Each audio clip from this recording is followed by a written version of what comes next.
intumwa ya papa mu Burundi,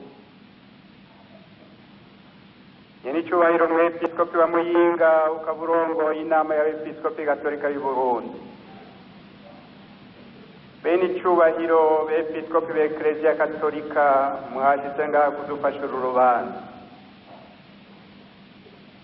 ba nyenicubahiro mwaserukiye intwaro y'igihugu n'inzego zitunganya iki gihugu cacu,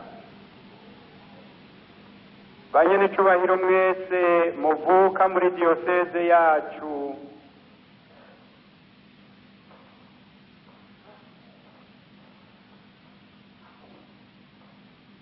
namwe mwese bagenzi ba diyoseze,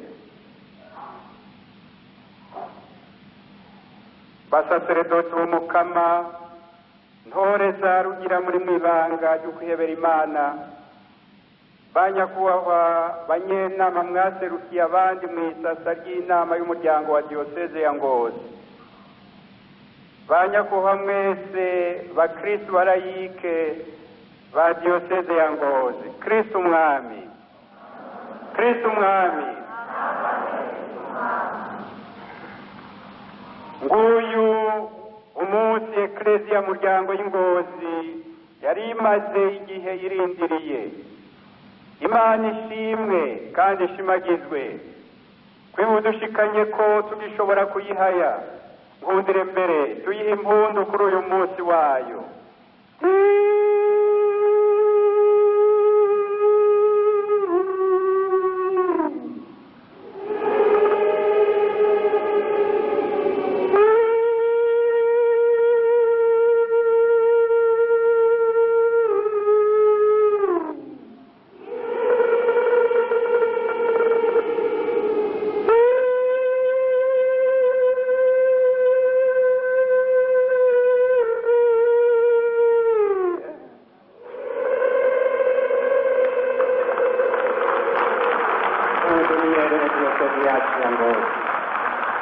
Yerere Eklezia yose y'u Burundi, yerere n'Uburundi bwacu, eka n'isi yose. Uyu munsi twatanguye kuyitegurira kuva kuwa 27 Munyonyo mu mwaka w'2005, igihe Kamwungere wa diyoseze ya Ngozi navuga nti birakwiye ko tugira inama y'umuryango wa diyoseze ya Ngozi, mfatiye kuri rya jambo ry'Imana rigira riti hahirwa abaremesha amahoro kuko bazokwitwa abana b'Imana. Ihangiro nahaye inama y'umuryango ryabaye iri ngo duhinduke twijukire ingendo y'amahoro no gusubiza hamwe. Muti mbega none iyo nama yaje gute? Imvo nkuru zatumye dutunganya inama y'umuryango wa diyoseze ya Ngozi ni zibiri. Imvo ya mbere iboneka dusangiye na Eklezia yose y'u Burundi, ifatiye ku butumwa bwa Eklezia mu kumenyesha amahoro.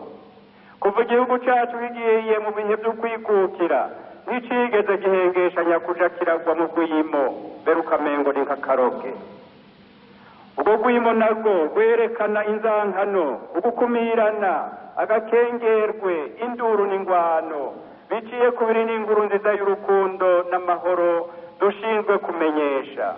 Ibyo rero ntibyashobora kureka gusimbisha umutima abantu nka twebwe dushinzwe kwigisha inkuru nziza ya Yezu Kristu, tuzi kwivukanisha kandi igatumirira abantu kubana mu mahoro.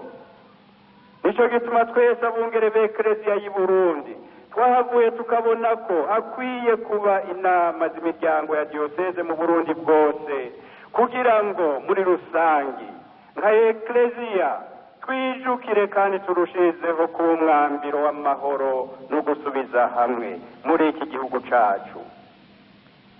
Imvo ya kabiri twashize imbere muri diyoseze yacu ya Ngozi niyifatiye ukaranga mutima ka Eklezia ubwayo. Kuva mu myaka y'1951 Eklezia y'Ingozi ntiyari bwashobore gutunganya inama yayo nkuru y'umuryango kugira ngo ije mu gihe ca none mu karanga mutima kayo. Kuva ku ndinganizo nyobozi y'Eklezia y'u Burundi yo 51 Ngozi yaronse ikiri cibare ca kabiri c'ubutumwa bwa Papa mu Burundi kumwe na Gitega, naho Ngozi hagataho yari yahavuye ironka irembo ikitwa diyoseze yari yameze nk'iyigumye hahandi hari rero akari kagihaze kuko hagati aho hari ibintu byahindutse haba mu by'inyigisho byasubiwemo mu nama nkuru ya Eklezia yabereye i Vatikani bwa kabiri 62 canke mu by'amategeko ya Eklezia yatangajwe cese mu 83. Nimvo rero yerekana ko Eklezia yari ikeneye cyane kwinagura kugira ngo yinjire mu ntumbero shasha y'inyigisho n'amategeko bigezwe ko ibone gutyo kurangura neza ubutumwa yashinzwe. Ico nico cantumye mu gugahuriye inama y'umuryango wa diocese yacu ya Ngozi nitiza y'amajambo y'umuhanuzi Isaya. Nimuze tuduge ku murambi umukama twigishiriza inzira z'amahoro. Gako nyene kumwe kumurimyi mwiza yama banza kugongora no gukarisha isuka iyo bikenewe mbere akabanza no kuyinaguza mu ruganda imbere y'uko aza kuyirimisha. Niko nanje nabonye ko bikenewe ko twese ababatijwe mu gisata ca Ngozi ca diocese ya Ngozi twobanza kwemera tukaduga ku murambi w'umukama kugira ngo twinagure dusubire gukaranga ke Eklezia muryango nk'uko tubisanga mu ntango za Eklezia. Muri ubwo buryo nabonye ko Eklezia yacu ishobora kurangura neza ubutumwa bwo kuremesha amahoro no gufasha abantu gusubiza hamwe. Kako nyene ntawe utanga ico adafise, abadashize hamwe ngo babane mu mahoro boshobora gute gufasha abandi gusubiza hamwe no kubana mu mahoro? Muti none ivyamwa mwakuye muri iyo sinode ya diocese nibihe? Tumaze kuja ku murambi w'umukama tukumviriza kandi tukinogora ijambo Imana tuyagira, tukongera kandi tukinogora n'inyigisho Eklezia dushikiriza, hanyuma tugahindukira tukaraba ibyo twabayemo n'ibyo tubayemo muri iki gihugu cyacu cy'u Burundi. Twasanze iyo Mana twoheje kugira ibintu bibiri bikuru: kubaka Eklezia muryango no kuba Eklezia ndemesha amahoro. Kandi ibyo bibiri uretse ko tubisanga mu karanga ka Eklezia nk'uko Kristo yayishatse kandi n'abakristo ba mbere bakabiduha ko akarorero n'ibintu bifatanye. Turabwirijwe kuba Eklezia muryango, Eklezia y'abantu biyumvanamwo bakundana nk'abavandimwe bafashanya kugira ngo tubashe kuba Eklezia ndemesha amahoro, kuko nk'uko mbeje kubivuga ntawe utanga ico adafise. Nitwoba indemesha amahoro tutabanye twebwe nyene mu mahoro nk'abantu basangiye umuryango. Muri ico gihimba ca mbere cyo kubaka Eklezia muryango twabanje kwihweza neza akaranga k'iyo Eklezia twiyemeje kubaka. Twabihereye mu ijambo ry'Imana turabona ko n'abakristo ba mbere ariyo Eklezia bari bubatse, Eklezia muryango.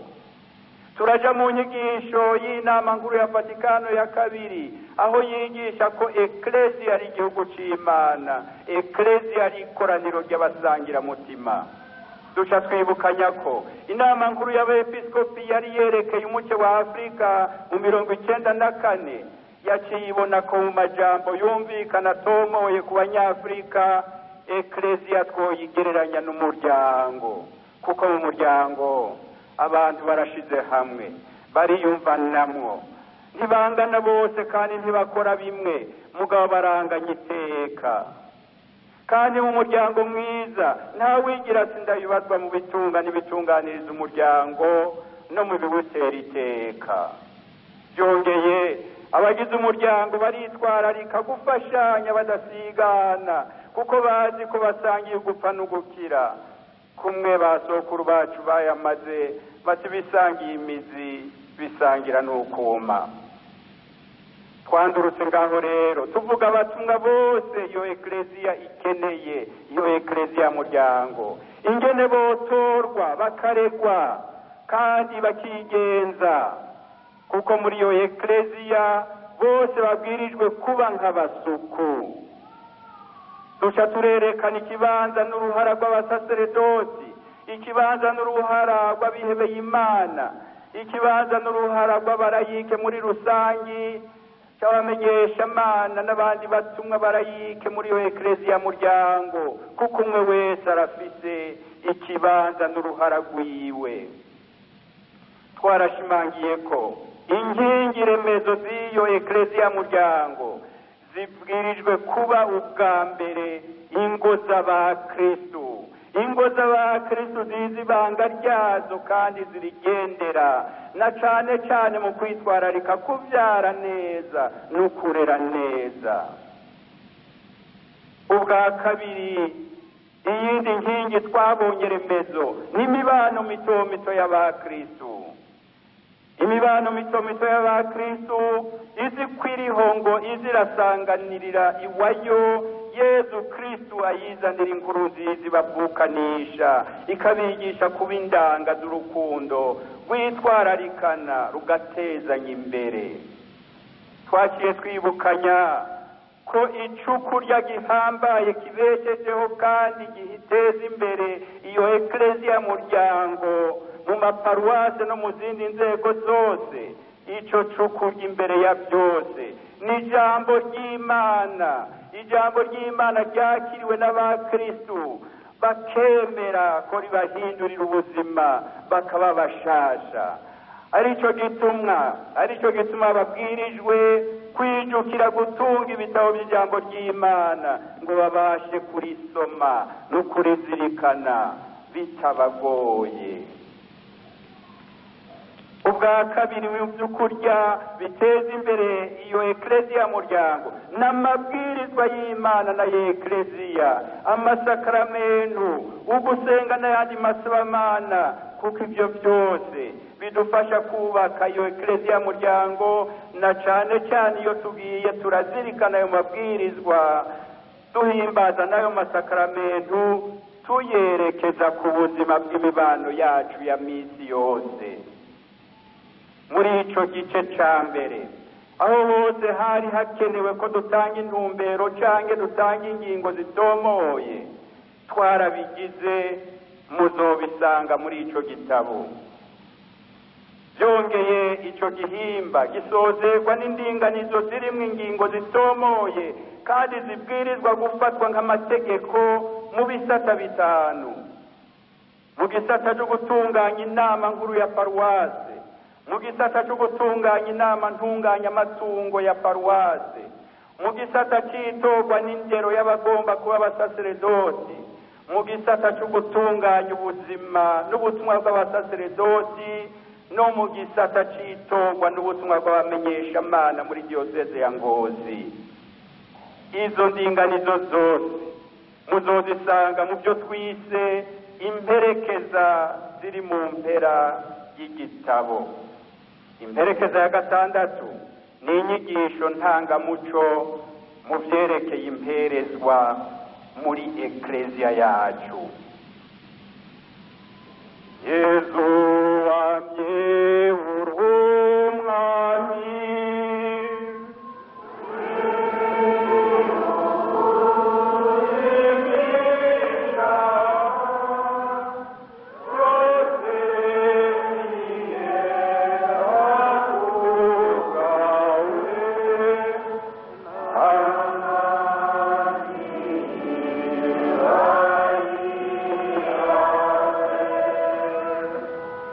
Banyacubahiro mwese, banyakuba abakristu mwese, tweze ico gihimba ca mbere, icamwa ca kabiri c'inama y'umuryango wa diyoseze, arico kigize igihimba ca kabiri c'iki gitabo cerekeye ukubaka ekleziya ndemesha amahoro mu bantu. Tubanza kwibutsa uruhara ruhambaye rw'ekleziya mu vy'ukuremesha amahoro no gusubiza hamwe, mbere tukerekana ko ekleziya ataco yoba ibereyeho kandi iriho yoba ihemukiye uwayishinze mu gihe itokwitwararika ico gikorwa co kuremesha amahoro no gusubiza hamwe, kuko ku bwacu kiri mu karangamutima na karangabutumwa kayo. Turavyerekana neza mu kwihweza ko na Yesu yaje ari umwami w'amahoro kandi akabaho yigisha ko banyaguhigwa arabaharanira amahoro kuko aribo bazotorana iteka ryo gusa nawe mu kuba abana b'Imana. Ntawe ushobora rero gusa na Yesu ngo yitwe umukristo umwana w'Imana no kuvukana nawe ataremesha amahoro. Ariko rero duca twerekana ko naho Yesu yadusigaranye amahoro wenyene yivugiye ko atayaduhaye nk'uko isi yitanga, kandi mbere ko amahoro yiwe ashobora no gutangaza bamwe bamwe mbere n'abatari bake, kuko hashitse hari abantu batanu ngo batatu baca kubiri na babiri, babiri bagaca kubiri na batatu. Tumaze kuzirikana ayo majambo yose tugasubira no kwiyibutsa inyigisho za Ekleziya mu byerekeye imibano, tukaraba n'ivyo igihugu cacu cabayemwo kandi n'ubu kirimwo, twasanze Ekleziya yaraharashe mu kwigisha ko amahoro arama Yesu yatwigishije ashingiye kuri za nkingi zine twibukanya muri cya gisabisho cyo gutura Imana inama y'umuryango wa diyoseze. Ni ukuvuga ukuri, ubutungane, urukundo n'ikigongwe. Ngaha rero tuca tuhashimikira tukahitondera tukahicarira, kuko ariho hari akarangamutima k'amahoro Ekleziya ibwirijwe kuremesha n'uburyo ibwirijwe kuyaremeshamwo. Mu nkundire ngerageze kubibabwira mu majambo make imbere y'uko mwebwe nyene muzovyisomera mukabizirikana. Muri izo nkingi zine, ukuri niko kumeze nk'umuzi w'igiti cama amahoro, niko gutuma n'ubutungane nyabwo bugira ifatiro. Ariko rero uko kuri tuvuga ni kwa kumenya ko twese turi biremwa vy'Imana, twese tukaba twaremwe tunganye iteka, kuko Imana yaremye zina muntu wese imwishushanijeko. Nta na hamwe muzosanga mu ijambo ry'Imana Imana yararemye umushumba w'abandi. Uko kuri niko na Yesu yashize imbere mu buzima no mu butumwa bwiwe, mu kwitwararika no mu gutunganiriza bose, ahereye imbere kubatagira iteka mu maso y'abantu. Iyo rero tumaze kumenya n'ukwemera uko kuri kwa mbere, niho ubutungane bw'ukuri bwiganza. Ubwo butungane nabwo bukaca buba ubwo guhininahazwa Imana imbere ya byose, be rero n'uguhazina muntu wese ibyo byose bikenewe kugira ngo iryo teka yiherewe ryamuremye ryubahirizwe, ryongere ritezwe imbere. Nituba tukirondera gutunganiriza abantu dufatiye ku koko canke ku karyango, ku mugambwe canke ku idini canke ririya, turondera nyabona gutunganiriza umwe wese kandi bose twisunze iryo teka tunganya, dukubitije agatima mbembero mu byatumye amahoro abura muri kahise n'ibiriko biratuma abura muri kubu. Dusanga nyene ari muri uko kwirengagiza uko kuri kwa mbere, kuko twese tunganya iteka, bica bituma dukumira abacanke bariya, tukaba turenganije. Rero ako karenganyo nako kakabyara amashari, inzankano, induru n'ingwano. Ariko naho mwumva ukuri kumeze nk'umuzi, ubutungane bukamera nk'umutumba w'igiti cy'amahoro, igiti kibuza amata gitembamwo nticama, ahubwo kiruma. Uko niko tubona byomera mu by'amahoro. Iyo ukuri n'ubutungane bibuza urukundo, na cane cane urukundo mpuwe rushobora kurekurira abandi, nta camwa c'amahoro no gusubiza hamwe igiti gihava ngo came. Nico gituma kuri twebwe urukundo mpuwe n'urukundo kigongwe rurekurira abandi, ariko gahivu gahwanya za nkingi z'amahoro zose Ekleziya yacu ibwirijwe kuremesha. Nivyo tuzi, ukuri kurondewe canke ukavugwa ata rukundo gushobora gusambura aho kubaka. cyo kimwe n'ubutungane burondewe atashaka ry'impuhwe no kurekuriranira usanga bushobora kubyara umutima w'inzigo no kurondera kuyihorana ntibyigere bishikana ku mahoro no gusubiza hamwe.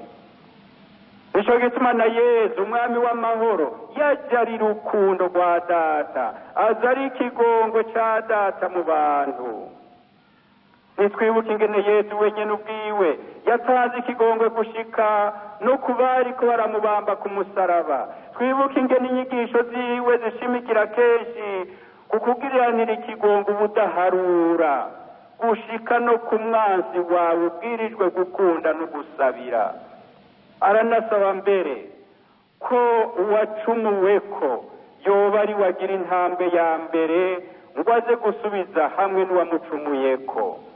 Ivyo byose nanone umuntu abigira ngo ase na data wo mwijuru nk'uko Yesu yabitwigishije, mugabo kandi agira iyo ntambwe ya mbere nk'uwihutira kuza gushayura uwamucumuyeko, abona ko mu gucumura yatosegaje ryateka ryiwe yaremanywe.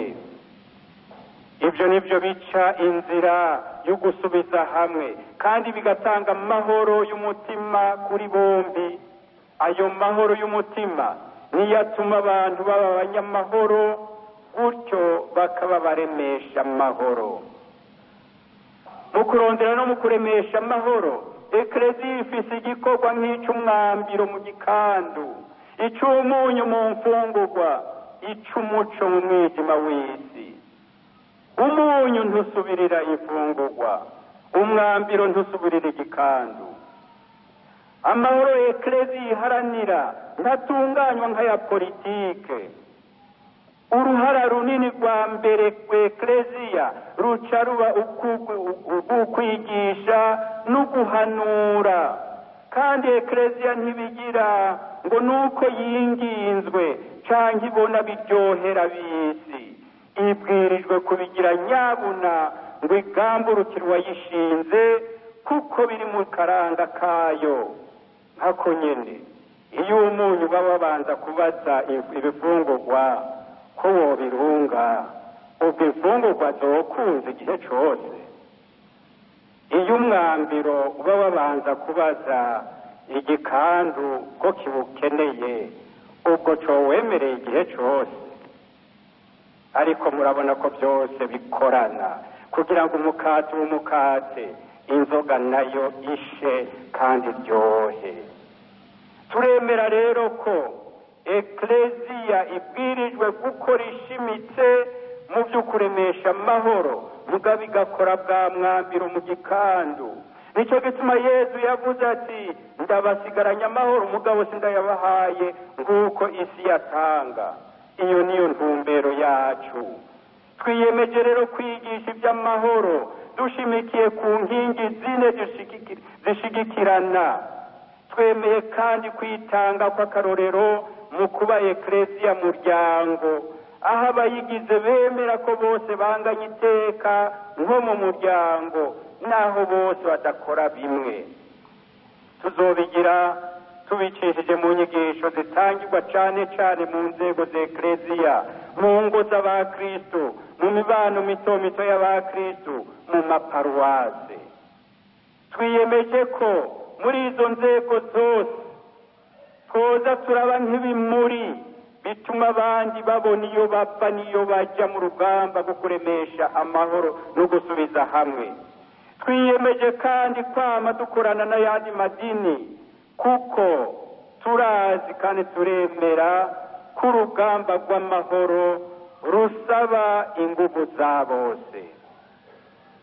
Bakunzi b'Imana mwese, ukuvuga no gutandukanya, ukuremesha amahoro kwacu nka Eklezia ntikuza gusubirira abashinzwe gutunganya iby'igihugu ngo amahoro aronke ahashikira. Ukuremesha amahoro kwacu kugirwa mu buryo bwo kwigisha no mu buryo bwo gushingira intamahoro no gusubiza hamwe mu nyifato yacu. Ni muri iyo ntumbero benshi muracabyibuka mu gihe inama y'umuryango wa Diocese yari igishashe, twagiye kunina Hazimana mu iparuwasi ya Mubuga dukenguruka kw'Imana iciye kuri rya jambo ryayo rivukanisha yari yafashije abari batandukanijwe n'amacakubiri y'amoko y'abahutu n'abatutsi barasubira gusubiza hamwe. Uwo mugirwa wabaye ku igenekerezo ya 23 Myandagaro mu 2009. Kabaye akaryo kamwe, kabaye akarorero kamwe mu turero twinshi twerekana ivyamwa vyiza biboneka iyi nama y'umuryango wa diyoseze yadushikanyeko kandi izobandanya idushikanako. Muri iyo ntumbero nyene yo gushinga intahe, abanyenama baradusabye Kamwungere ko twoshinga umunsi mpuzamuryango wa diyoseze ugenewe kwibuka mu gisabisho abahitanywe bose n'ibiza vy'indyane iki gihugu caciyemwo. Tuzowugira mu ntumbero yo gushira habona abapfiriye Imana kuko banse guhemukira inkuru nziza y'umuvukano kugira ngo batubere akarorero keza. Tuzobigira no mu ntumbero yo gusabiranira ngo duhinduke ku mutima dusubize hamwe bimwe atari ibyomekerano. Muri iki gice ca kabiri turerekana ko interano y'Ekleziya ibwirijwe guca mu nyigisho no mu nyifato yayo, mugabo kandi gaca no mw'iterambere rizana amahoro na cane cane rishimikiye ku ndero nziza y'amashure y'ingirakamaro, kuko ngo nta bworo buruta ubwenge buke. Duheraheza twerekana ko igikorwa cyo kuremesha amahoro Ekleziya yacu yiyemeje kugikora iri mu bumwe bw'ayandi madini, kuko yemera nk'uko nabivuze ku rugamba rw'amahoro rusaba ingufu za twese. Banyene icubahiro mwaduteye iteka mukaza kudushigikira muri uru rubanza aho dushikiriza amateka y'inama y'umuryango wa diyoseze tuyashikiriza igihugu c'Imana. Ndahimbawe no kubamenyesha ko inyigisho y'umurava y'ayo mateka iri mu duce 340, maze ingingo twafashe mu buryo bw'imfunyapfunyo zikaba 35 zikurikiwe n'indinganizo mperekeza 6 zirimwo amategeko agenga ibisata binyuranye. Ivyo byose twavyanditse muri iki gitabo c'inama y'umuryango wa diyoseze.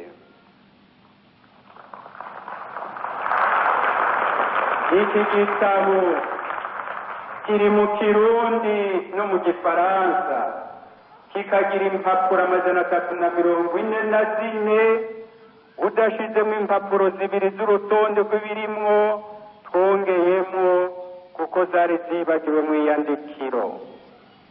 None rero banyere icyubahiro, banyakubahwa mwese, kubw'ububasha nahawe n'Ekleziya, kuva uyu munsi ndatangarije Ekleziya muryango yose ya Ngozi, kandi ndashikirije abo bose amategeko y'Ekleziya nsaba gushikiriza ibyapfunditswe mu nama ya mbere y'umuryango wa diyoseze ya Ngozi, nk'uko Imana yampaye kubizirikana kugira ngo nigishe Ekleziya muryango w'Imana y'Ingozi. Ibi nshikirije uyu munsi nabishize ku mukono n'ikimango ca diyoseze kuwa 16 Nyakanga 2012, nibuka isabukuru igiri ya 12 y'iteka natewe ry'ukuba mu mugwi w'abasubirizi b'abatumwa. Uretse ibivuzwe muri iki gitabo c'amateka twandikishije n'ibizokwisunga ivyo nyene, nta bindi birekuriwe kwitirirwa inama ya mbere y'umuryango wa diyoseze ya Ngozi yashashe muri Myandagaro 2009. Nkundire mperaheze nsaba nti Imana iratuje imbere, imigambi twashinze idufashe kuyishitsa. Turishize no mu minwe y'umuvunyi w'iyi diyoseze yacu Bikira Mariya w'umutima utacyoye, ngo aze yame atwigisha kumviriza no kugamburukira umwana wiwe umwami w'amahoro turi kumwe nawe muri ekleziya muryango nk'abigishwa ba mbere mu isenakuro nta kibuza ko mutima mweranda azodukoresha tukarushirizaho kuba umwambiro w'amahoro arama muri ubu Burundi bwacu. Imana se w'umukama wacu Yesu Kristo nihezagirwe, mutima mweranda bandanya tuyobora ubwami bwa Kristo bwiganze mu mitima yacu no mu gihugu cyacu cyose.